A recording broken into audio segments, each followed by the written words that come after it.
Hello, everybody, and welcome to part 2 of Alana Nicole Black's story. I am your host, Nick Harmon. On this follow-up episode to part 1, we dive headfirst into Alana's innovative drywall recycling company called Back to Earth. And we get to the bottom of why a successful business owner like Alana would even bother with a new product idea in the challenging space of drywall. We discuss how internal policy in the commercial space planted the seed for her new idea. We discuss various recycling possibilities. We talk about synthetic gypsum and also the challenges of separating out the drywall on the job site. We also talk about a unique second separation process that is paramount in her operation. Going to figure it out. They're still going to throw something else in there. They're going to. Push the gum wrappers in there.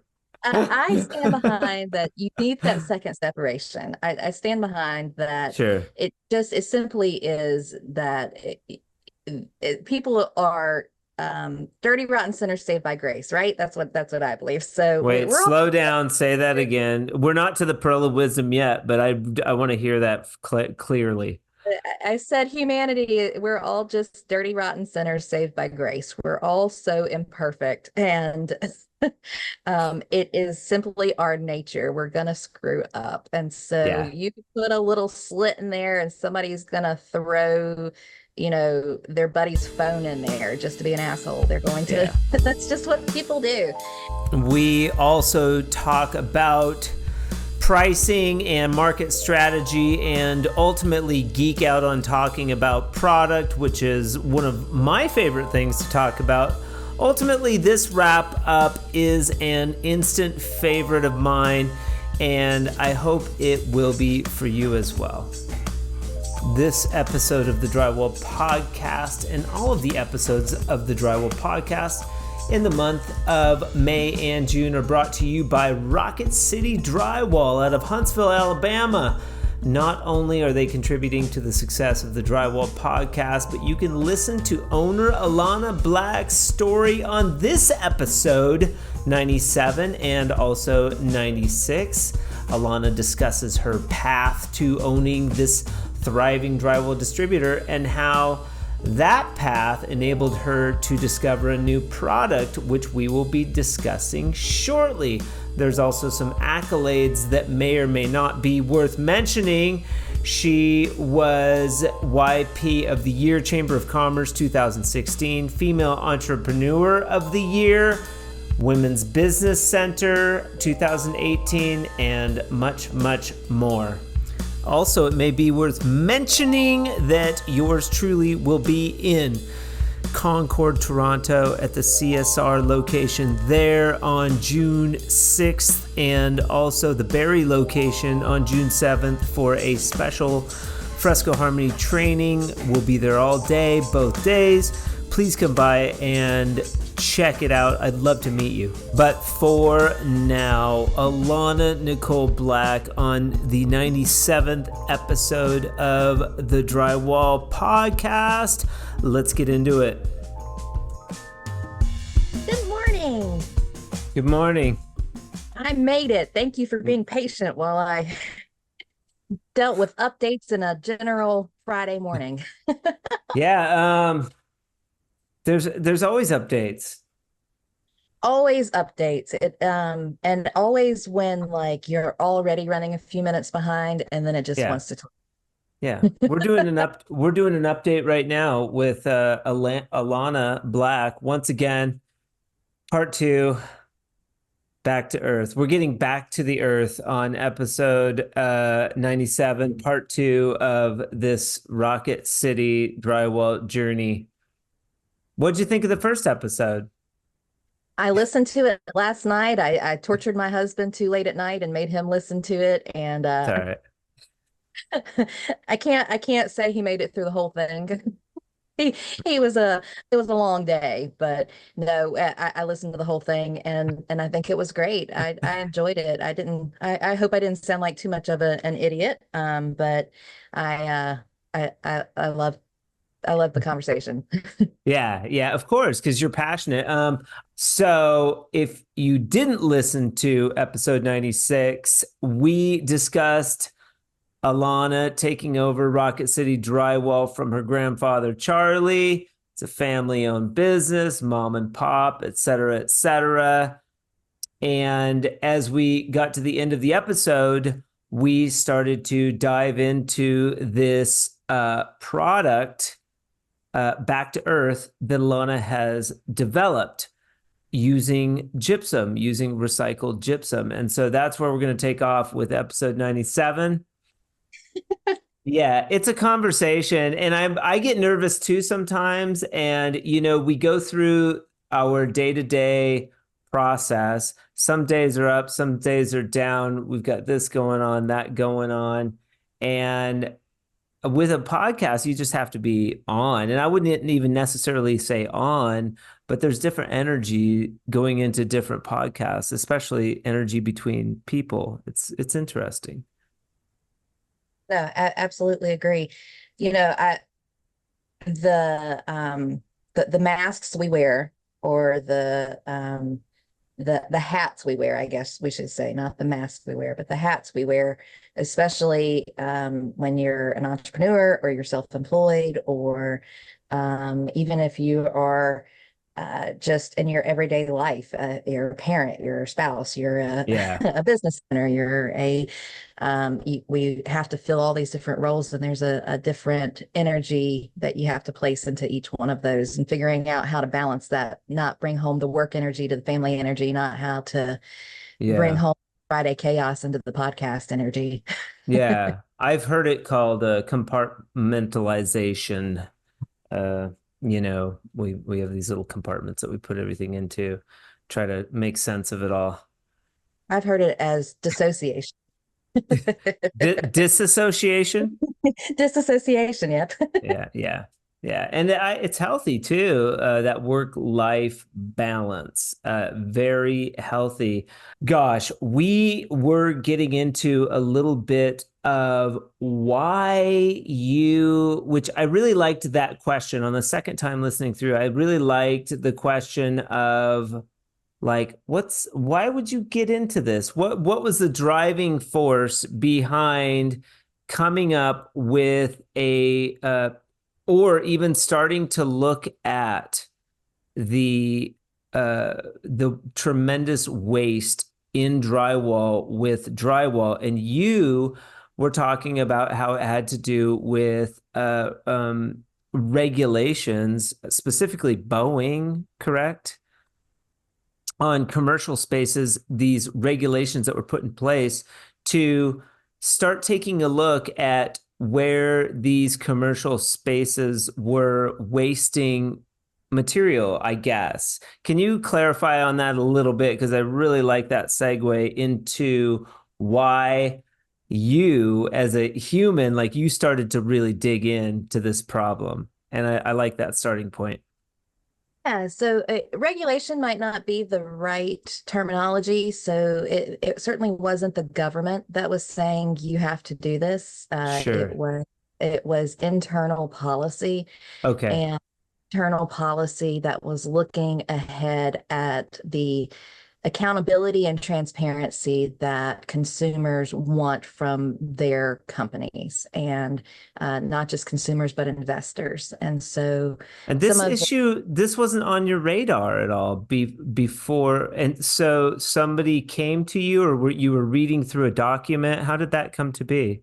Yeah, so actually the prime general contractors who approached me with it first, and he says, look, we're getting all this pressure. We've got to come up with a waste management plan, and we need to figure out what to do with our drywall waste, 30% of our waste. And when I started looking into it, I didn't know. I had never been posed that question before. I knew that once upon a time, I heard stories that contractors would just dump all their waste out in the neighboring lot. Sure. and that's how we did it. Who was this person? What was his name and company, if you don't mind? It was Burns McDonnell. Burns McDonnell is who was the prime general contractor at the time. And I don't know, I don't do podcasts, so hopefully they're not angry with me. This is good publicity that they were one of the early ons looking at this. And That was the company, Burns McDonald. that was the prime general contractor. So Okay. you're yeah, so you and your typical project, I mean, most of you guys know this, but your typical project, you have your key stakeholders, your owner, your project owner. And so in this case, it would be Boeing. And then Boeing hires a general contractor to oversee the construction project. So that was Burns McDonald. And Okay. then Burns McDonald hires subcontractors underneath that. And so well, by the time we get down to our drywall contractors, sometimes we're second or third sub-tier subcontractors. So we Okay. might be working for a managing contractor, or, there's so many, and that's honestly how money gets depleted and how Yeah. risk gets increased because you get so far away from those key stakeholders. That's why there's But no money left when it finally gets trickles down to the drywaller. I mean, it truly is. I had always been told that the money, it was just standard, especially getting into commercial construction, that you'd have to wait 90 to 120 days for money to trickle down to finally get down to the supplier. And while that is somewhat standard practice, I mean, 60 to 90 days is probably more accurate, but it has to go from that project owner or whoever their financing partner is, and then to that prime general contractor, and then down to the subs, and then that sub Okay. distributes out to the labor, and then the labor pays for the materials. And so there is a long process in that. But what I found out is that a lot of that is really just manipulation, and using those sub tiers to finance the project, to serve as a bank in some ways on the project, because the money's there. The money's there from Boeing. The money's there from that prime general contractor. It is, a lot of times it's running into a robbing Peter to pay Paul. It's that you get your money on materials, but you really need to pay your labor, or you get your money on your labor, but you got to catch up on your materials. And so it's Yeah. just all playing catch up. So, so these guys came to you and they said, Alana, we've got a big problem in the drywall sector with all of this gypsum waste. You said 30%, like, Mhm. which if you're a drywall hanger out there, if you're in the drywall space, there's always a large dumpster full of drywall at the end of the job, and that goes somewhere. Oftentimes it goes to a landfill, which you also said is no good for the landfill because of some chemical or something. Can you expand on that? Yeah, so it goes through in the landfill environment where you've got a lot of organic material piled on top of each other. It goes through anaerobic digestion, so it's not getting enough oxygen. And when gypsum is in an anaerobic digestion situation with a lot of humidity and a lot of heat, it releases hydrogen sulfide into the air, which is a toxic Weird. emission. Mhm. That's weird.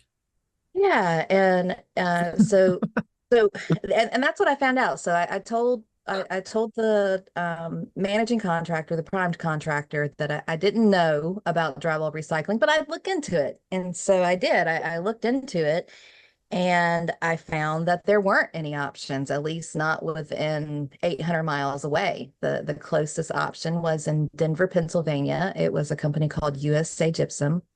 You're all over the country and in Canada. Your contractors in Canada are going to say, we recycle all of our drywall. I don't know what you're talking about.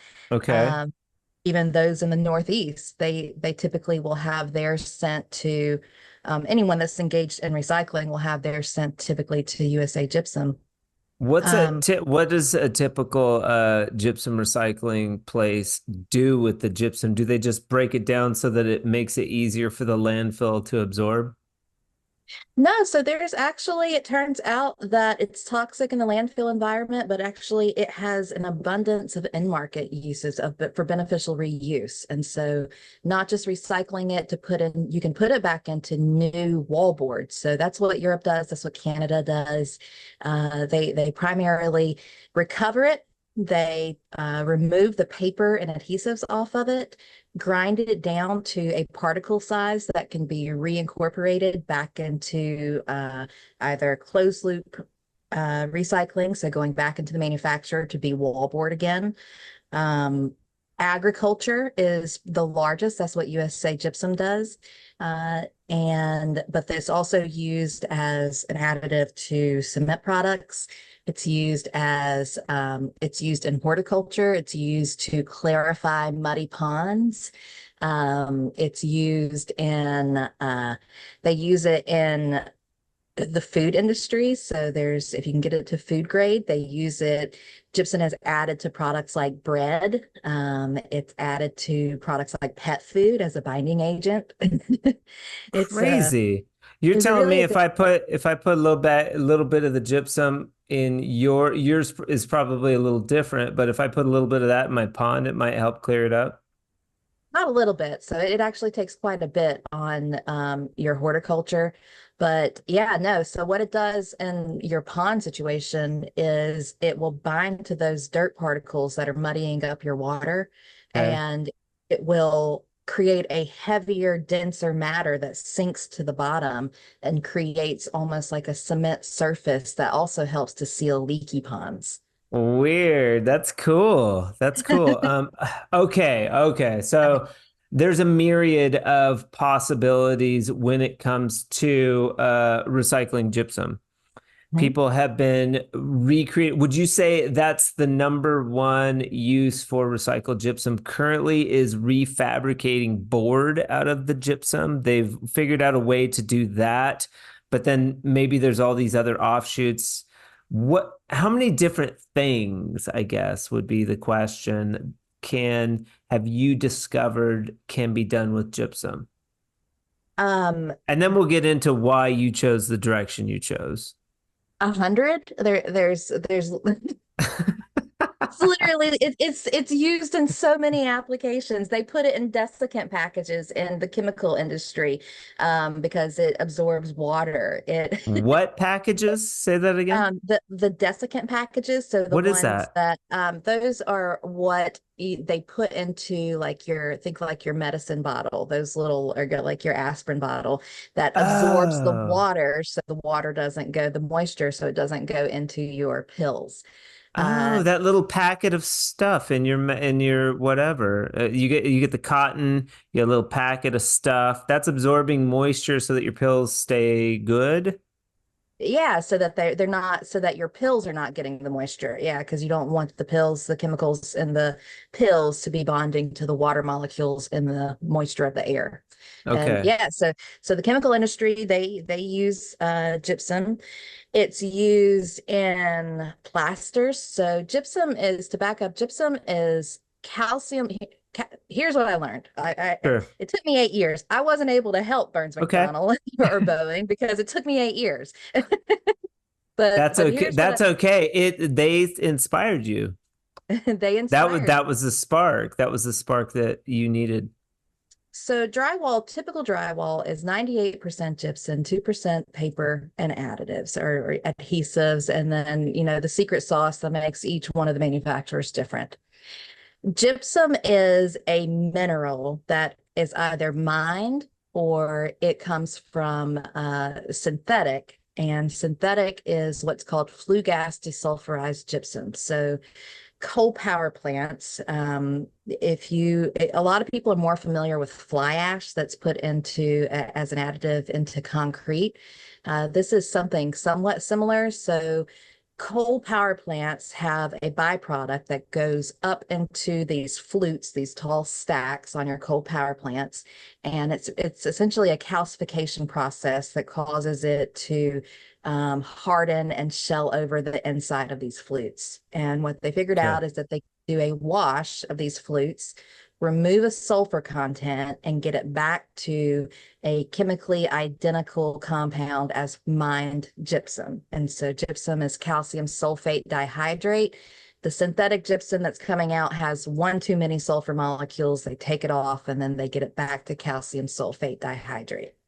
And so uh, if you ever go to your newer your last 20 years drywall manufacturers that have been built, they were built right next door to coal power plants, and there's literally little like um, lativators or escalators that are being transporting these lines that are transporting the gypsum from the Cool. coal power plant to the drywall manufacturer. Okay.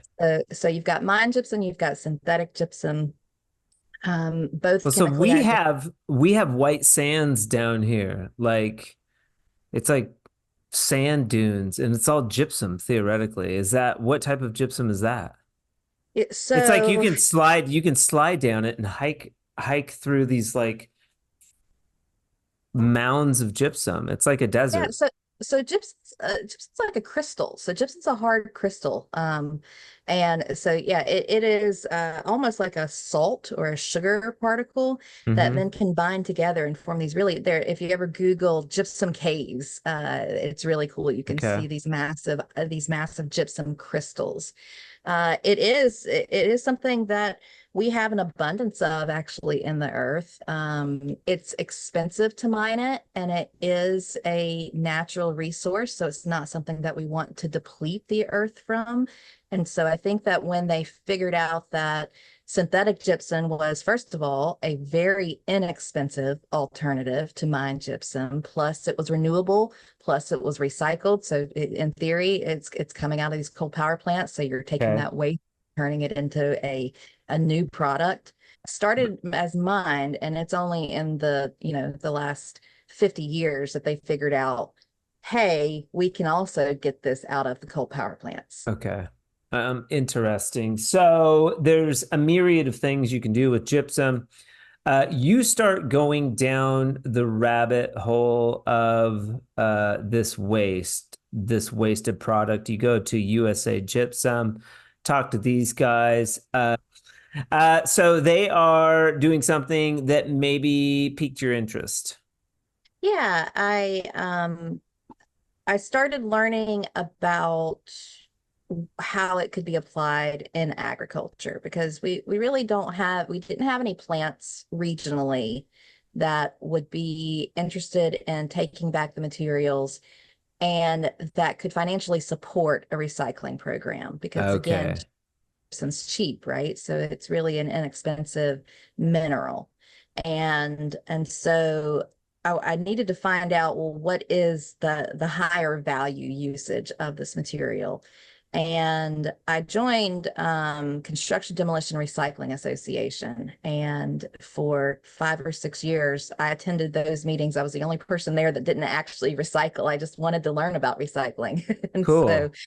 I attended their meetings and learned about the industry, and I started just doing research and found that there is so much academic research about the beneficial usage of gypsum in agriculture, and that there was also an abundance of information about using recycled drywall as a source for gypsum for agriculture. And I Okay. found that actually at Auburn University right here in Alabama, that there was a gentleman that had done quite a bit of research on it and reached out to Auburn and said, this is what I'm trying to do. And continued to just gain more Who's information and learn more and who's more. who's the fellow? What's the book? It's a white Or no, paper, it's a white really. paper. It's a white paper, and it's I'd have to look it up off the top of Okay. my head, All right. um, but Charles Mitchell is his name. Okay. Yep. And And you reached out and talked to Charles Mitchell. I did, and he had retired, and he said, "I've retired, but here's my team." And he actually Yeah. attended several meetings with us, and it turns out that the academic types really like talking about their research. And so Yeah. Of course. I asked him, I said, if all of this research is out here, because I was just finding so much about the beneficial use of it, why is nobody doing anything with it? And he Why said, well, didn't we can they write reach about it out? all day. Why didn't they reach out to you however long Yeah. ago? Because you have Yeah. a drywall supply yard would have their thumb on the pulse of access to this gypsum. So it's interesting. So for whatever reason, you guys finally met up. Well, and that's a good segue into really what the next part of the path was understanding if this was easy, more people would be doing it, right? If it's just crushing up drywall and putting it in the dirt, then Yeah. everybody would, right? And everybody's got a story about some guy that they knew that had a rig on the back of his truck, and he'd come pick up the scraps, and he'd haul it off for you, and he was attempting to grind it up and would put it in the dirt, right? So and all of those guys disappeared. And so that's one thing that I wanted to know is, well, what happened to those guys? Why didn't they work? Because that sounds like a good model to me. Just have a little Yeah. grinder on the back of your truck. And so I actually found the equipment that they use, these little hauler pieces of equipment. And the woman, the manufacturer, she's out of Georgia. She actually had gone out of business during the recession, but she had a little mobile grinder that that these guys would put on the back of their pickup truck, and they would grind it up. The problem is that figuring out how to make a profitable business model out of it is Yeah, really, you gotta make money. you got to make money, right? And so if you're just doing it as a scrapper and then basically just dumping off as gathering up as much as you can as a scrapper and then dumping it off as quickly as you can because you got to go scrap more, that's a really hard business model to try to sustain. And Yeah. so you're always just running and chasing your tail. So I kind of understood why that model did not work. And then I started looking at other people that had attempted this, that had worked with the manufacturers to figure out, well, the manufacturers used to take back recycled boards, so why did they stop doing that? And what I found is that the biggest barriers into recycling drywall is, one of the problems is commingling of waste on the job sites. So typically people will just throw their waste into whatever general dumpster is out there. And even though Yeah. we're starting to see more source separation on the job sites, we're still running into the issue that if your drywall contractor knows that's your drywall dumpster, good luck getting your electrician to care. They're still going to throw some wiring in there, Yeah. right? So, It bugs me when I see the boxes. I'm like anal about the boxes. Like, I'll take the plastic out. I have one box that I fold in. I put the plastic from the mud boxes into one box, and then I break down the boxes. It keeps the job cleaner, and it recycles the boxes. I'll load them into my truck and take them home and like throw them in the recycling. It bugs me, and they take up a ton of space in the dumpster. So it's beneficial right. to the contractor, I think. That's a pet peeve of mine. But like, yeah, people don't care. You know, when I was in Surrey, there was a mountain of unbroken down drywall boxes. And I Mhm. was doing it too because nobody gave two shits and I was in a hurry. But like normally if I'm doing a job, like I'll break down the boxes if I have a bunch of boxes that I'm using and take them with me. Just Yeah, and because, how many contractors, when you're dumping your scraps, are making sure that you're dumping them in a way that's in an origami puzzle so that they're lying flat, they're not, bulky and taking up a bunch of space. And the drywall's, a rigid structure, so, and it's yeah, big and it's bulky. And so your typical contractor, even people on my job sites with our dunnage in the past, you throw it in there, and it's going to end up lopsided, and then you throw another one in there and it's going to go that way, yeah, and it's up too much space in your dumpster. yep, Yeah, so but so commingling of waste was a major challenge that I knew that I needed to hurdle. The other was the same thing that those smaller independents figured out, was that there's just not enough money in it. And so a lot of people believed that unless you had policy shifts, so unless you had the government saying, okay, there's going to be a landfill ban, or we're going to start penalizing companies if they don't if they don't divert their landfill waste. They did not believe that a recycling program could be successful. They also believed that you needed to see significant increases in tipping fees. So your standard C&D dumping fees at the landfill, if that's too cheap, they believe nobody would recycle. So I took that as a personal mission of, I'm Alabama. We are light on government. We don't want government telling us what is supposed to be happening in our everyday yeah, lives. yeah, So, and what we had seen and what I learned is that several municipalities had put landfill bans in, and it ultimately ended up being unsuccessful because people just started illegally dumping. So in the Northeast, if you've got Yeah. a landfill ban in Vermont, then you just go cross the state line and go dump it over there. And How did you get the drywall dudes to get to separate out the drywall? so we actually we figured out that if we provided our own container at Okay. the of delivery of the drywall, then they and ask them, look, just make this sure this is near a window or in the garage. And so something that we can easily pick back up with our And equipment, same equipment that we paint it drop the drywall pink. off. Did you paint Yeah. it pink? Well, no, we, Did you but put like your yeah. logo on the side? Did you, or Well, are you working with like a garbage company or like a bin company to? so we're still in our and so we're in the final phase of our pilot right now. So Okay. we had to put quantifiable restrictions on what we were taking back. So we started with just 50 tons. And so 50 tons, it sounds like a lot. It's actually not very much waste. And so we started working with very select contractors that knew this is the program, this is what we're trying to do. We're Okay. going to these containers. We need you to put your drywall waste in these containers. And then we brought it back to our facility and we did a second separation. And that second separation ensured that there were no products that were unsuitable for agriculture. So products like your type C or exterior sheathing or chemically treated boards, anything that has more than 2% fiberglass cannot go into agriculture. Anything that's been chemically treated, your moisture resistant boards can't go into agriculture. Ah, So we did a second sourcing just to make sure that we could get Bubba's electrical wiring out of there that he threw in there and get the Mountain yeah. Dew bottles out of there. And Bubba, your Mountain Dew, you guys with your bottles.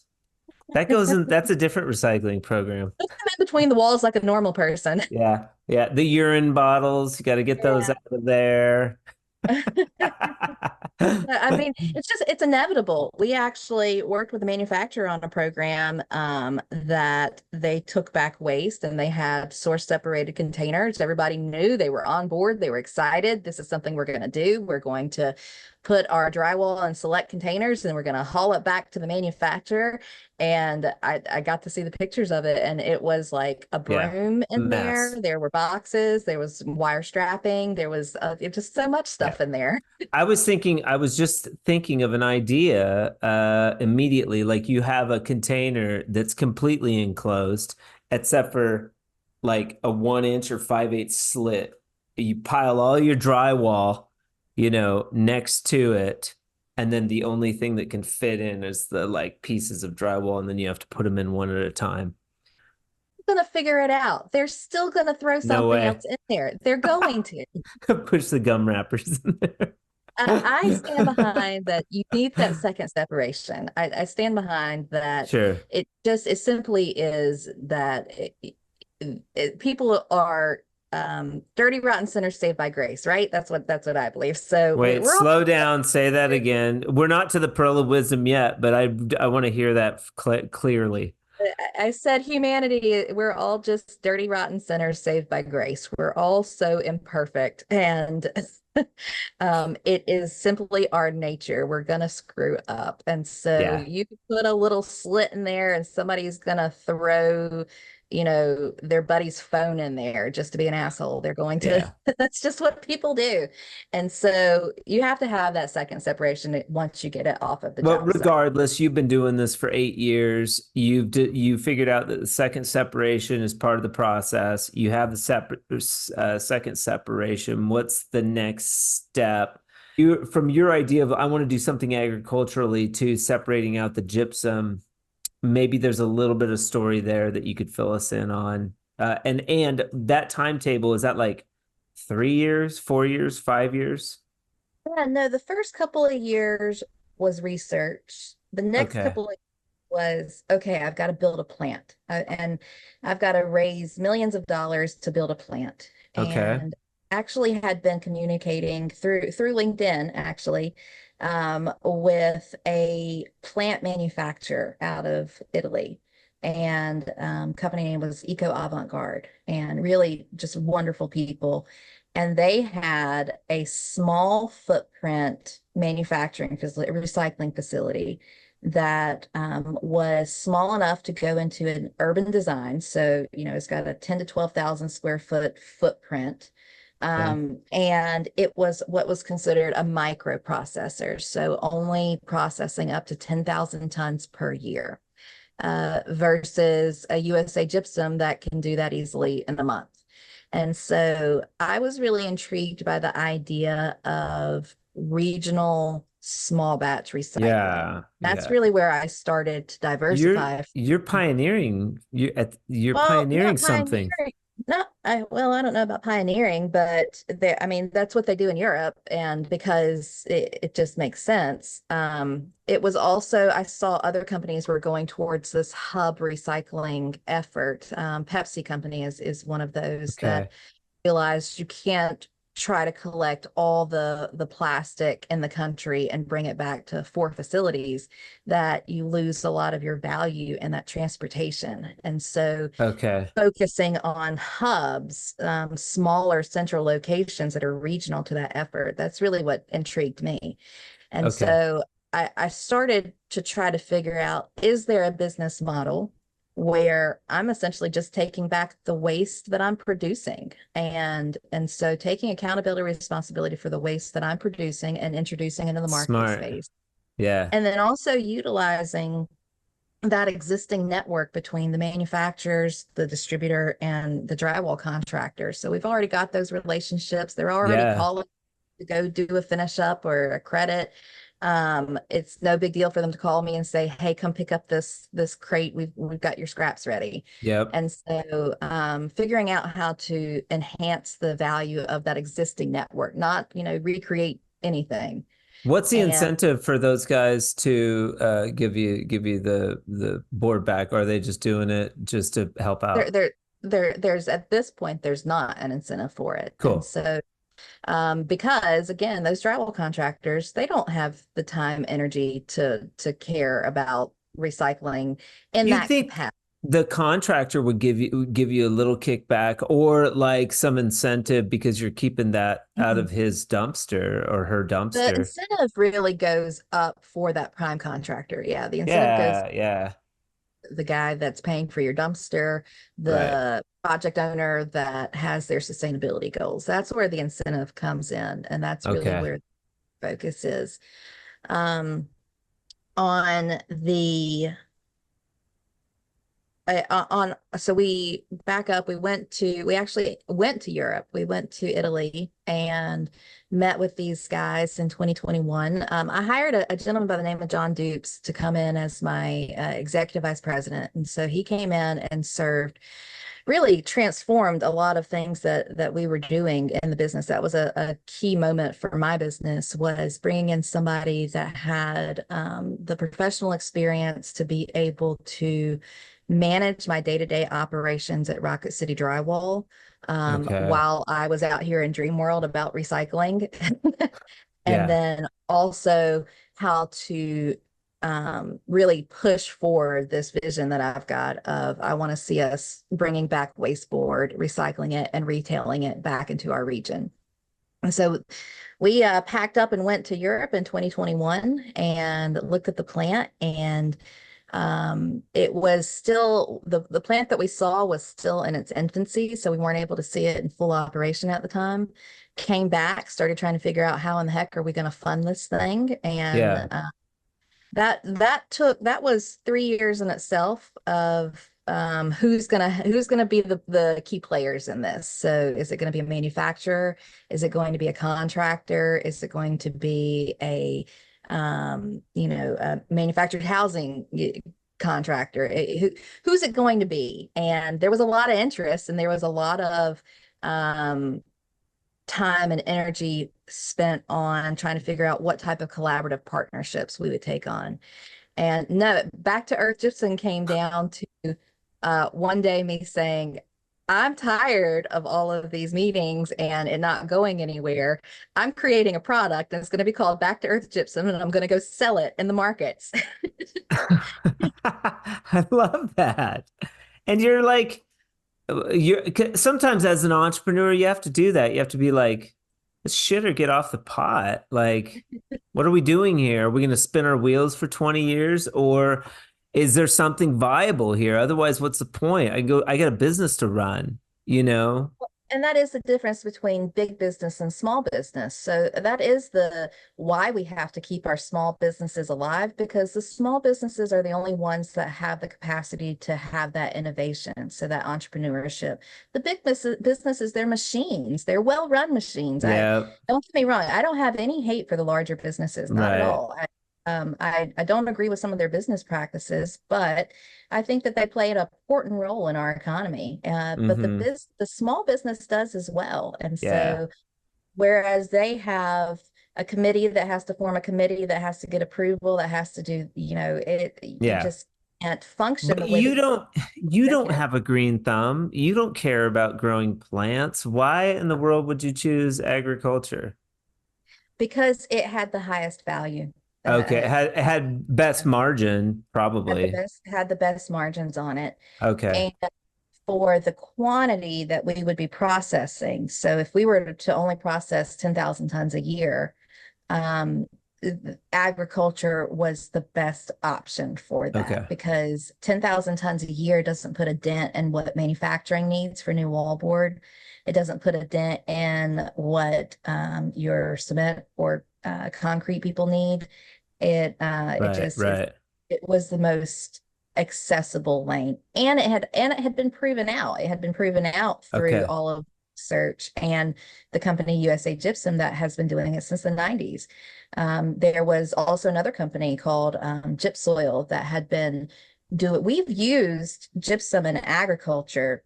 It's one of the oldest soil amendments that we've used in agriculture. So it's used heavily in commercial agriculture. okay. The difference was is that the larger companies were going directly to the mines and introducing it to large agriculture. So big volume models. How do we, again, get it at the cheapest price, sell it as fast as we can at the cheapest price? Yeah, Even on the recycled gypsum, he has what I learned from the facilities that were in operation is that one of the other key barriers was that balance between your inflows of recycled content and your outflow of where your end market is. And so to say that more simply, if you collect a lot of waste and you've processed it, and now you've got a lot of waste on your hands that you've got to figure out what to do with. And so the fastest, easiest way to do that is to find a large buyer, right? And so that large buyer is your commercial agriculture. So now they're buying all your gypsum, they're excited to have it. Well, maybe the next year construction's down and you've created this beast of agriculture and you can't get enough drywall. And so okay. now you're having to collect from multiple sources and your quality goes down, and Are you you targeting local, commercial, larger agricultural, people? No, you're going smaller. I'm going straight to what would be considered a boutique market. So Okay, hobby gardeners, your okay. grandma that does 6 tomato plants every single year, your your housewife. Is this a product that we could get into our good friends over at Home Depot's shelves, Yeah, potentially. So like the again, we're on the last, garden centers? so where we are on this project now, and I'll still call it a project because I'm still proving it out. Where we are on the project now is that we have collected 50 tons of clean construction waste, source separated clean construction waste. So Okay. we've proven out that using networks that we can collect that waste in a capacity that can then be recycled. We have recycled 50 tons of waste through a third party. So we found a regional processor that was able to separate that paper off and the adhesives off of it and get it ground back to a particle size that is capable of going back into agriculture. So this final phase is the retail phase. And the retail Yeah. phase, I mean, it sounds crazy, but literally through the next 3 months of this project is me at farmers market selling 50 tons, 1 pound at a time. But I have to start that way That's how because you have to do it. I need consumer feedback. I've got Yes. compostable packaging, right? So I couldn't create more waste while trying to divert waste. So I've got compostable packaging and compostable labels, but I'm Neat. learning things like that packaging isn't very shelf stable. It starts to wrinkle. It doesn't look as nice on the shelf. Ah, So, I don't well, know. I'm getting So, consumer feedback now from the people that are buying it. Things like, okay, their bag really did compost. They put it in their compost, and within 2 weeks, it was gone. but you're saying these bags are made to decompose Break down to decompose. in the compost after they get done spreading it wherever. Let's talk. Okay, so you go through the painstaking process of gathering the recycled gypsum. You do the two-part separation. That product then goes to a factory where it's distilled down into a powder, I presume, some type of powder. It comes back to you. There's all that upfront expense. Now Alana has the product. Now you have to package the product. Then the thing that people I think forget about the most is you got to sell the shit. It's one thing to have an idea. It's a whole different set of challenges to sell a product, as you and I both know. And one at a time, though. I think that's smart. Keep overhead low because you also have to do proof of concept.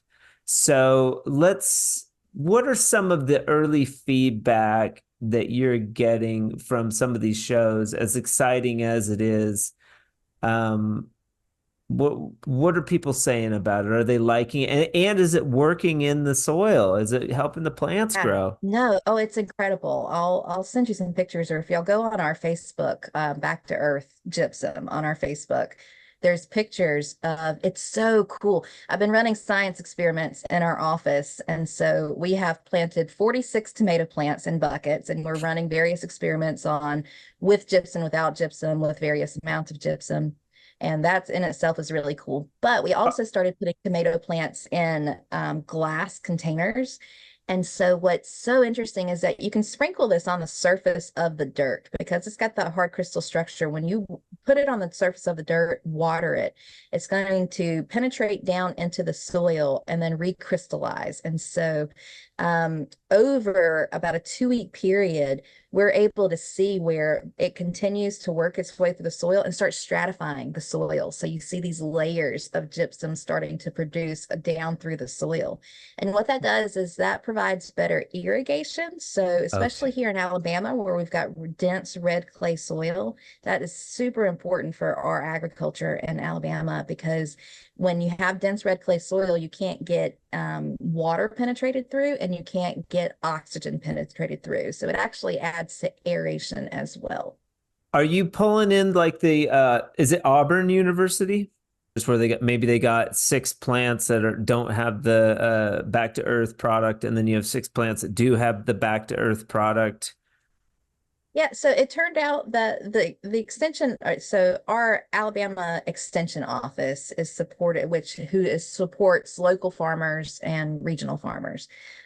It's run by Alabama A&M and Auburn University, and it turns out that they've been recommending gypsum for decades. So they know we use it in all of our Beautiful. commercial agriculture. And so they even have these little pamphlets that on their recommendation of if you're going to plant a tomato plant in a 5 gallon bucket, they tell you to use a quarter cup of fertilizer and a half cup of gypsum in it. And so we didn't need them to do the testing. They've already done all of the testing. I'm doing my own testing for my own marketing, pictures, Sure. visuals, understand the Yeah. process because I'm not a gardener. So I want to be able to see it and understand it better for myself.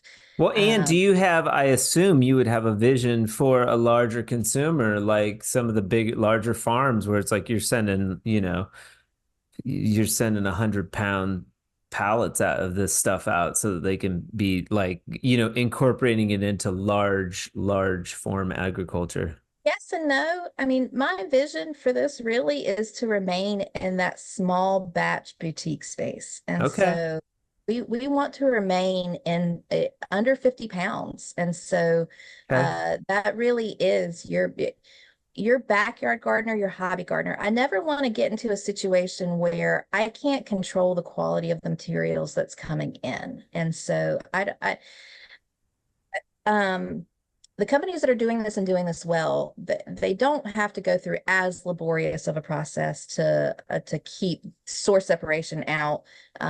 Really, they've got the benefit of volume working in their hands. So if a piece of chemically treated board ends up thrown in there, well, it's going to dissipate volume and numbers. It will be such a small fraction of what actually gets in there. And so with that, it really is less of a risk than my little itty bitty operation. Yeah. and and also it's 1 ton per acre. So in the grand scheme, 10,000 acres, that's 10,000 tons a year would be my ultimate goal. That's only 10,000 acres. That's not a very big farm, Okay. or very many farms. And so really Okay. that's batch is our focus. And then you're saying your competition theoretically is just getting the gypsum and using it. They're not going through the recycling step. The only USA gypsum is Only currently. USA. Okay. Okay. Neat. And it's definitely fun to sell a boutique product.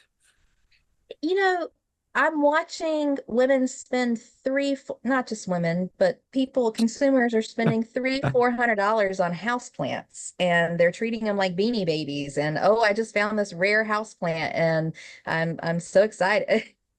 Right? I'm not going to ask what you spent on it, but I've had that guy for a long time. I've got some vines and some other ones, but I've got they're good for oxygen in your space. Good feng yeah. shui also, I might add.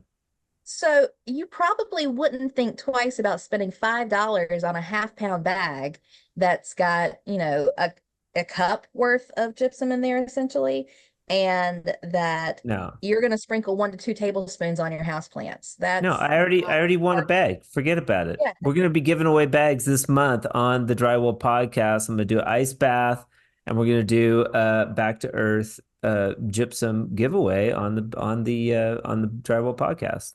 Done. I mean, it really is exciting. I mean, we know anecdotally, look, I'm married to a drywall contractor, second generation drywall contractor, and Randall, my husband, and he's been a huge supporter through all of this. He's been here through the beginning of the idea and the concept. And so You gotta have that support from your partner, man. It's I couldn't so have done key this because without him. and all things considered, it's a ridiculous idea. You're making money. You got Rocket City Drywall. You got your formula. Have you had people coming to you because it's been a while now, like you're wasting your time. Why are you doing this, man? Let somebody else deal with all this crap.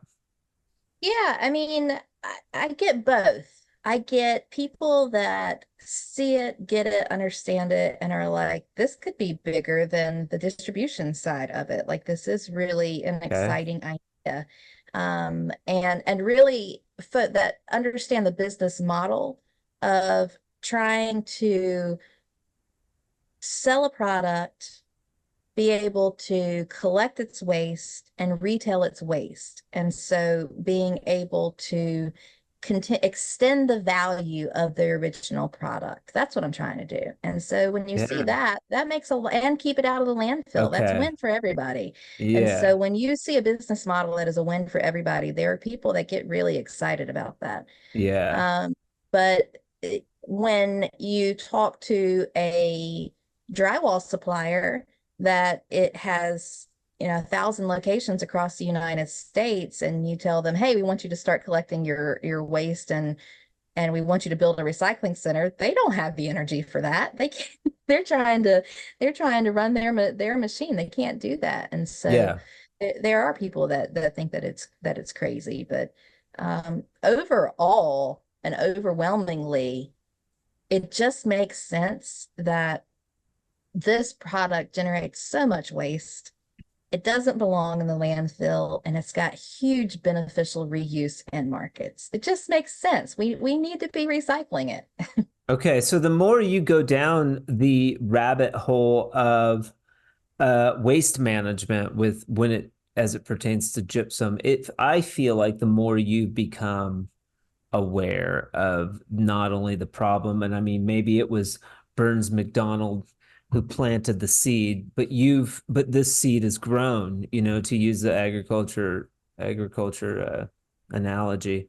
I guess what's the biggest thing that you've learned as you go into the retail side of this, just challenges and what has what has shifted for you, I guess, around the product and marketing the product? Because marketing a product is not running a drywall supply yard. That is a different, you are developing a product. That is a different animal than Mhm.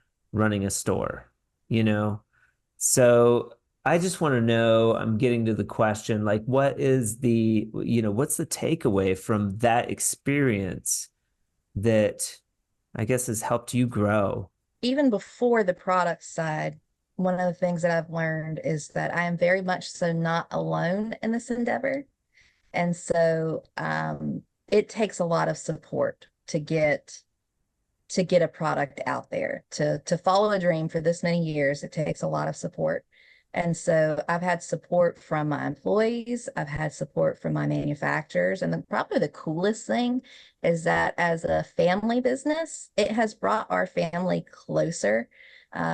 Since I've started this, my brother-in-law has come into the business. My sister has come. She's recently come back in and has been a tremendous support. They're going out with me to markets, and they're rallying behind me. And so that support, my husband, like we said, my children, them seeing this, all of that is just um, new and exciting. And I Yeah. can't be grateful for the people that have rallied behind and supported this. On the actual product side, I just have to, I think that the biggest challenge is going to be staying true on course. I know that there's distributors that are ready to that would put this product out into their market space. I also know that the small batch market has not been developed enough that if you put it into a retailer space, it's probably going to sit there. It's not going to move very quickly for them. And so we have to build brand recognition. We have to educate the consumer. We have to figure out a way to get more product details out to the consumer so that they are familiar, they're looking for it, they're talking about it. Um, I'm learning, we talked about on the last show the use of social media, and I've joined every single farmers group across social media Smart. Yeah. especially focused on Alabama, but it was so And cool. are you selling online? So we're developing the website now so that we can sell. Okay, that's going to be big. Yeah, I mean, I'd like to focus as much of a regional development as possible. I'd like to have it in regional distribution as much as possible. But no, we want to be able to have a retail space as well. Yeah. I mean, So online. retail's good. And I never like to like sort of compete with my retailers with Fresco Harmony, but online sales, it's just like you can sell everywhere. People want to be able to buy it. Yeah. And even people at the markets that I'm going to, they are like, can I buy this online? And Yeah. so You have to. they like to have that space. So we're developing that website now to where there's an e-commerce side to it. Um, the it's tempting to try to start unloading this in larger volume and a lower price. But the truth is that if I'm able to prove out a boutique segment, then if I can support an operation on 50 tons in a boutique segment, then I could spend the rest of that energy into getting it back in the manufacturer's hand to go back into recycled wallboard. And so we'd really like to have a small segment in the boutique sector. That's where I'm trying to prove out. And that larger segment going back to an ideal recycled process where drywall becomes drywall becomes drywall becomes drywall. So that's the ideal recycling, that infinite loop, closed loop recycling model. It's just Cool. not affordable. It's just Yeah. drywall's too cheap, and It's so you cheap. can't sell it and have a very sustainable model exclusively going into ideal recycling. Do you enjoy going to the boutiques and hanging I out and love talking to the talking to the people? Like the farmers uh, markets are fun to hang out with anyways. I had to remind myself that that I was there to sell stuff, that I wasn't just there to give science lessons and talk to people. I was so excited that I'm finally bringing a product to market. I finally got something in hand, and now I can tell everybody about it. Yeah. And it is it's a lot of fun. How It takes long a lot of energy. how long has this been on the market now? So we got our fertilizer license last month. So we Oh just my launched God. product. So we're just in the product launch segment of this. Yeah. So I mean, That's awesome. 50 tons, Alana, 1 pound at a time, half pound at a time. You can do it.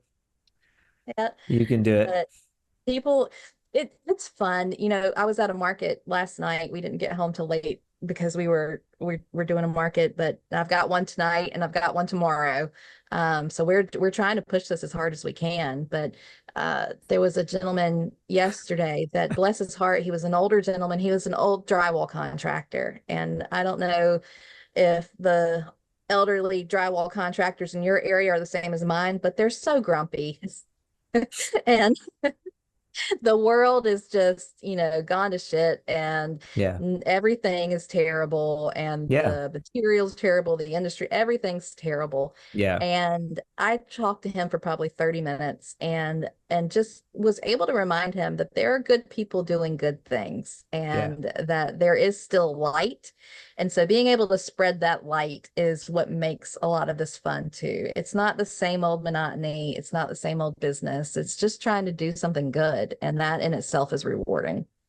People think it's about the money. I was listening to, I get these, self-help sort of, I get a lot of like Steve Jobs will pop up, his little sayings, but he's like talking about being an entrepreneur. And he's like, it's so hard that anybody that's ever become successful, you really have to be passionate about what you do because it's so hard that no sane person would last. They would quit, and they do quit. The people that are successful are the people that really enjoy, what they do and the challenges. And it's so true. You know, I mean, I have people that are like, "Oh, your idea is worth $1 million," and it's like, well, go try selling a product, man. It's really, especially in drywall, it's like you're talking about these dinosaurs that are like super resistant to change. It's like, when I first started Fresco Harmony, I thought that I had to keep it secret because it was such a great idea that someone would steal it and go and start doing it. And the reality is, like, the people that are using it love it. And it's a slow progression, but man, I have to like bombard them with information. It's Mhm. like they could care less. Head down, move forward. I don't want to try anything new. I'm making money doing it this way. And it's the same that you come into contact with these larger gypsum plants. It's like, don't bother me with that. We've got our bottom line. We don't want to change. It's too much work. And I think you miss out. I think you Well, miss the out. fun thing about being with this from its inception is that it has shifted even just in the 8 years that I've been doing it. And so there have been Yeah. people that are moving the needle forward. There's a great woman named Amanda Kaminsky that I met that is out of New York.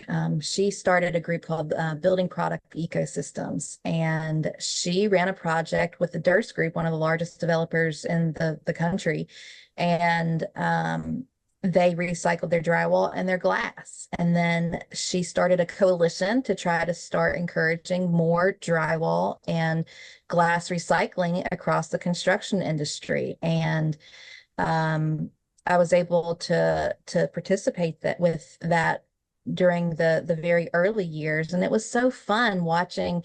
The manufacturers are talking about it. The manufacturers do care about it. They know that Good. they do not have an infinite timeline to do nothing about their waste. If you pay attention to what's happening globally, there's what's called extended producers responsibility, where global governments are putting actual restrictions and penalties on companies that are basically saying if your company is creating waste, you have a fiduciary, a financial obligation to minimize that waste and to fund other people that are trying to minimize that Okay. waste. All right. They know it's coming. These companies are big. They know it's coming. They're already dealing with it in other countries. And so they are having conversations. On top of that, coal power Cool. plants are going away. So synthetic Yep. gypsum is away. And so they've got to start going back to mine gypsum and other sources. So it's on the forefront of their mind.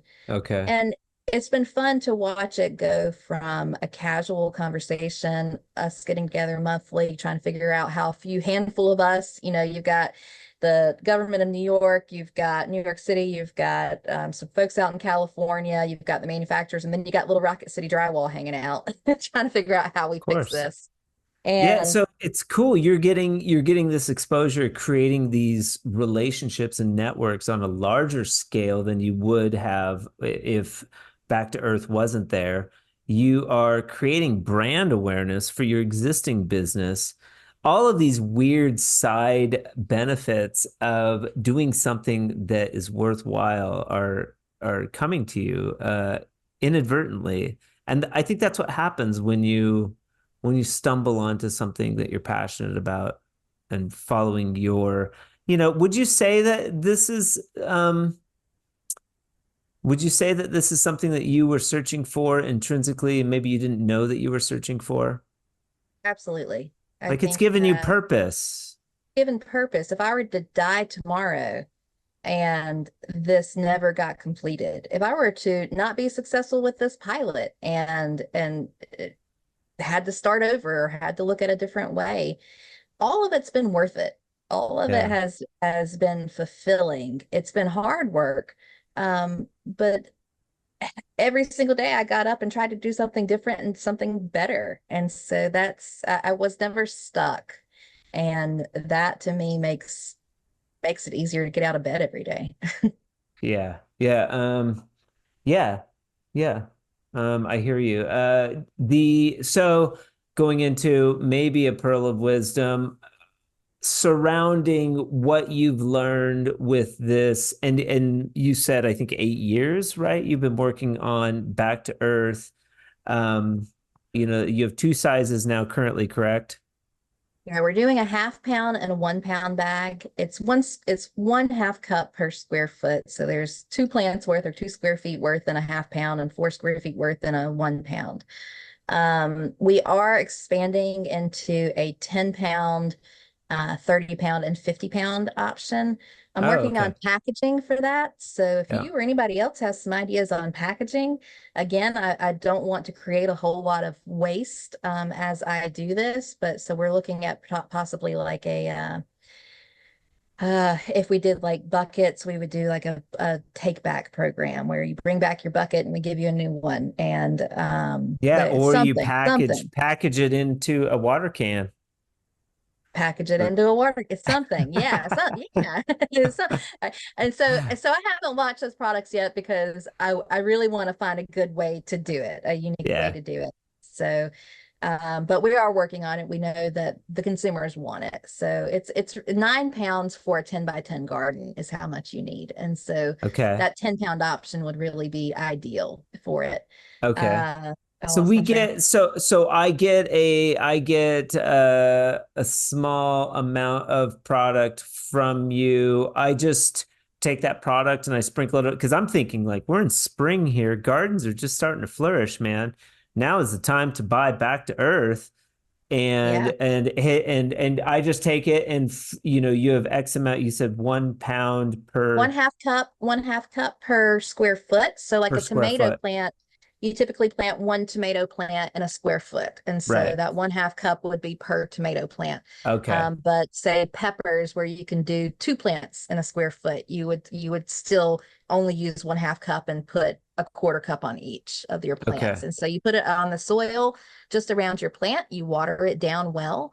Your house plants is actually just 1 to 2 tablespoons. Sprinkle it on the Yeah. soil, water it down. The watering is the key. You've got to start getting it penetrated. You're going to see it sit on the surface for a couple of weeks. Okay. That doesn't mean it's not penetrating through. It is penetrating through. It just takes a couple of weeks for all of those molecules to Yep. work their way down. So you do it, Um, you put it on and then just water regularly. I water like once a week or whatever, and eventually like it slowly penetrates down into your plants. It adds calcium and sulfur, and so calcium is essential for pretty much all plants. Similar to lime, so people use lime a lot in their gardening. It Okay. does not replace lime though, because lime actually impacts your pH on your agriculture, in your soil, and gypsum does not. It's pH neutral, so it's not going to raise or lower the pH of the soil. Okay. Calcium deficiencies cause problems like blossom end rot on your tomatoes. So if you're ever growing tomatoes and they start to harden or rot on that bottom part of the tomato, that's called blossom end rot, and that's typically due to a calcium deficiency. Huh. Yeah, it enhances other nutrients that you put in the soil. So if you use a fertilizer that's typically adding nitrogen and phosphorus into your soil, the gypsum molecule will bind to that nitrogen and phosphorus. And because it is a stable crystal structure, it will actually slowly release the nitrogen and phosphorus back to the root systems, instead of having so much wash away. Creates balance. Hmm? I like it. I like it. Pearl of wisdom. What do you got? I have something different. So it is the 8-year anniversary of an anonymous letter that I got. And Okay. so I thought I would read this to you. Yes. This was a letter that I got written to me and mailed on an unmarked envelope, no return address, and it was tight. The address to me was tight, and you can't tell who wrote it, right? It's an Love it. anonymous letter that was sent Love to it. me. All right. Not a It death threat. says, it says, Hi, Alana. I thought it was finally time for someone to give you a different perspective. Just cut back. This is my first year. I had just bought the business. Okay. Never in my long executive career, true executive, have I come across someone like you that is so self-promoting, has a bigger need to be seen as heroic, and is so disingenuous as you in how you describe yourself and how you utterly wonderful you purport yourself to be. A 26-year-old that did such a stupendous job of turning around a very small business that sells commodities? Really? That's a swipe at people that have turned around large public companies through executing more ability and know-how than you'll ever have with the same title you claim, and who really do have educated, experienced executives working as direct reports. A small drywall company doesn't need a CEO when there aren't really any true executives in the company, including you. Also, get off the Chamber of Commerce. You serve very well to dilute the qualifications and standing of others that contribute immensely more to the business community than you ever will. Your self-promotion is shameless. Lesser people have done much more for society without the obvious need to be personally adored and worshiped in business. A true leader has no need for personal credit or the need to tell their story and over and over and over. Posting price increase letters on LinkedIn? Really? Who do you think really cares other than you? Your proclaimed efforts outside of your business are, in reality, for personal and disingenuous recognition. Nobody cares that you are a woman in business. Nobody cares that you own a company. And nobody cares much at all about who you think you are. You would serve yourself and others by not being disingenuous and just quietly running your business. If you need If you read this far, I'm surprised. Think about it. Your personal values are misplaced. Learn to be genuine, look people in the eye, and then look at yourself. I think that would be difficult for you to do until you learn what humble means. Yours truly, a friend. So that was sent to me anonymously. And so my words of wisdom are, there are going to be critics out there. There are going to be people that are jerks out there. There are going to be people that try to tear you down and tell you that you're worthless, that you are disingenuous, that you Yeah. just need to sit down and be quiet. I don't want to offend anybody, but have some balls and sign it. They If you're put gonna an Yeah, they put an illegible signature on there, an illegible, so you can't read it. You don't know what it says. But you whatever. know, I see women out there, especially female contractors, and I see some of the language and the hate that they're getting. Oh yeah. Oh, they're just showing off. They're, looking for attention, and Yeah, I just want people. I get jealous. I get Yeah. jealous at all the damn likes, you know. Um, and we talk about it on when I have females on the Drywall podcast. Well, my words of wisdom are to those women: keep telling your story. Do not sit down. Do not be quiet. Do not make your light smaller to make somebody else feel more comfortable. And so they're doing good work out there, and Mm, they're promoting the industry. And so I want to encourage not just women, men too, men that are told that, this craft is not something to be proud of. We all have something to be proud of. We all have part of what I love about this podcast is people telling their stories. And hmm. so I want people to keep telling their stories, because it's those stories that brings humanity back into the industry and back into the trades. And so I just want to be encouraging on that. I And love then my it. Love last it. my last words of wisdom, last words are, yeah, this is my one highlight, my biggest highlight in my career. So this was quoted by Inc. magazine, from me, but my grandfather taught me that you win business one of two ways: either being the best or being the cheapest. And my grandmother taught me that a lady is never cheap. So there you go. Of course not. I like it. Alana Black, uh, Rocket City Drywall, Back to Earth Gypsum Products, uh, mogul, I would say, in the drywall space. I met you at Intex, I think AWCI 23. But we had known each other for a long time. You're always in the forefront of the industry, never shy away from your accolade, despite what this anonymous character had to say. You know, I think that, oh, and I could end it on, it reminds me of a Marianne Williamson quote. Our greatest fear is not that we are inadequate, it's that we are powerful beyond measure. It is our light, not our darkness, that frightens us most. We ask ourselves, who am I to be brilliant, talented, fabulous, and gorgeous? Who are you not to be? You're a child of God. Your playing small doesn't serve the world. There's nothing enlightened about shrinking so that others won't feel insecure around you. We are born to make manifest the glory of God that is within us. It's not just in some of us, it's in every one of us. And as we let our light shine, our presence automatically gives others permission to do the same. Oh, that So. makes me tear up a little bit. I love that so much. I heard that that's actually in a book. Marianne Williamson, who's actually a presidential candidate, mind you, running independently, wrote a book called Return to Love, and it's in there. And yeah, it's been I'm my adding that on my list today. I yeah, absolutely. it's been my guiding light. She's unreal. Like, and Mhm. you know, imagine having the courage to, and I follow her on Instagram, and I mean, she's amazing. You know, imagine having the courage to run for president. So, you know, what she must endure as an Terrible independent, job, as an independent. because I Um, think farmers markets are tough, man. yeah.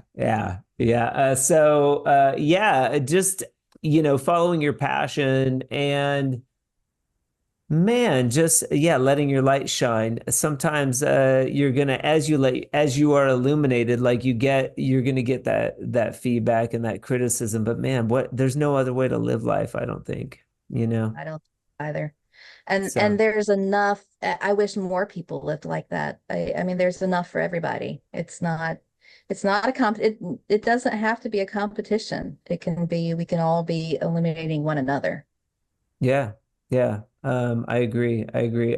So thank you so much. Part two, home run. I mean, I do want to get some product. Rocket City Drywall has been kind enough to sponsor the month of May on the Drywall Podcast too. We appreciate your support. And yeah, let's get some product to give away. We could do like ice bath giveaway or whatever for some of this product. I wanted to get photos and stuff of Back to Earth because I love products and new products, and especially products in the drywall space that are new. So congratulations for that. This is a difficult space to innovate in, I think. And, you're doing that. So yeah. Well, thank you very much. Well, I've enjoyed this. I hope you have me back someday. Yeah, we should do a check back in I can't believe your product's only been out for a month, so that's awesome. I definitely want to check back and see how it's doing over time. And yeah, maybe you'll have a booth at the AWCI selling that'd be sweet.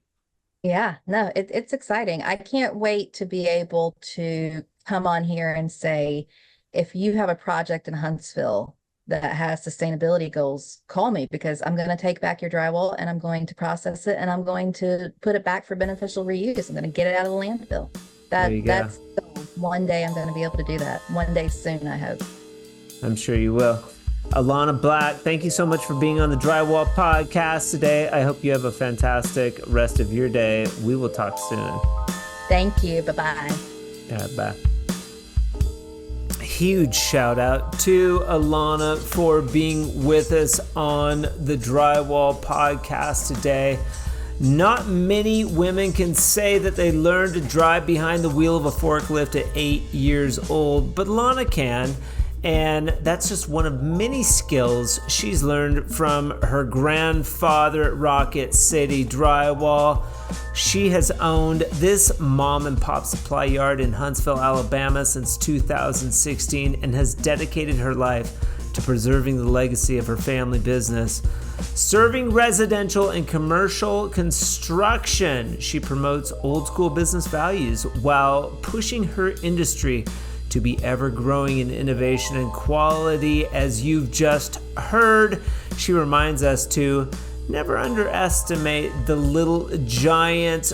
Look for Back to Earth and Rocket City Drywall on your favorite social media platforms. If you have questions about Alana's products or Rocket City Drywall, you can reach out to me directly at info@frescoharmony.com. Thank you so much for joining us on the 97th episode of the Drywall Podcast today. I really, really, really appreciate it. And I hope you all have an amazing weekend this weekend. And remember, keep drywalling.